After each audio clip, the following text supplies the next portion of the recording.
This is the first time after this university assumed its present form that I have come here to say a few words to its professors and students stop amongst the universities which can be termed new in the sense that not even half a century has passed since their establishment.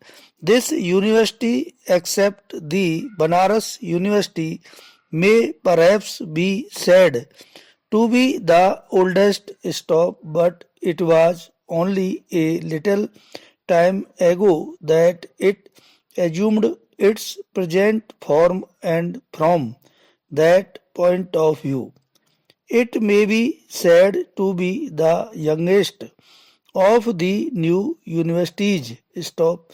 Naturally, its traditions have not yet become so rigid as to make it difficult for it to move in any direction it chooses for itself. Stop.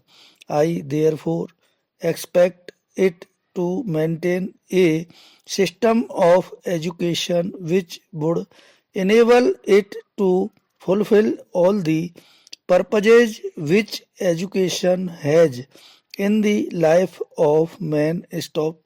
I have observed on several occasions and at several places previously that our present educational system, whether of the primary or secondary schools or of the universities, does not seem to be fulfilling those purposes, and that at any rate it is not fulfilling those objectives in a balanced way. Stop. With your permission, I would like to say a few words about this question today. Stop era.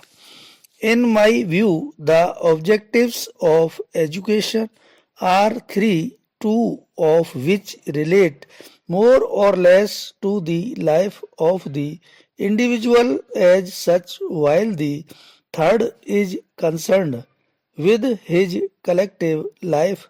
Stop. Its first objective is to enhance the power and capacity of reason of the individual given to him by God. Stop. It is true that reason is a gift made by nature or God to man at the time of his birth. Stop. But in its pristine form, its capacity and power are extremely limited. Stop. If a person were to be left to depend on his untutored reason alone, he would not be able to use it for any good to himself or to his fellows due to severe limitations of space and time.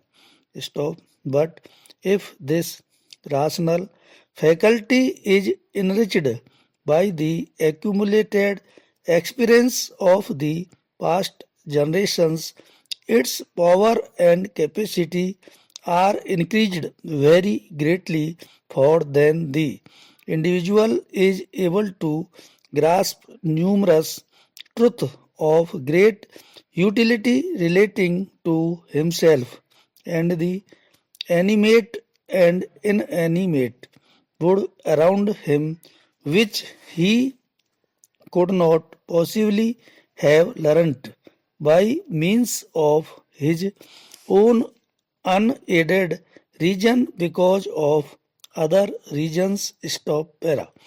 The second objective of education is to train the senses of every individual human beings as will enable him to employ them for fulfilling successfully all his physical and other needs. Stop. While knowledge is no doubt essential for a proper employment of these organs, their practical training is also necessary for the same purpose.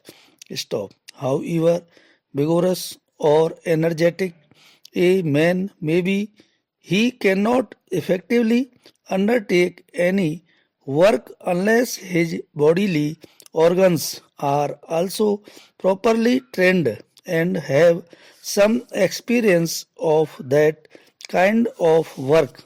Stop para. The third purpose of education, in my view, is that it should evoke in the individual the qualities necessary to enable him to live and work with his fellow beings. Stop. Whether a person likes it or not, he has to live in society. Stop.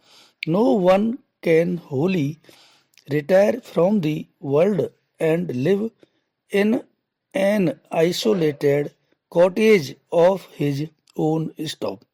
The life of complete solitude is nothing but a beautiful fancy of the poet.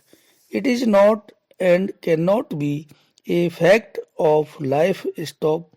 It is possible that an individual may live in solitude for a little time, but he cannot do so for all his life. Stop.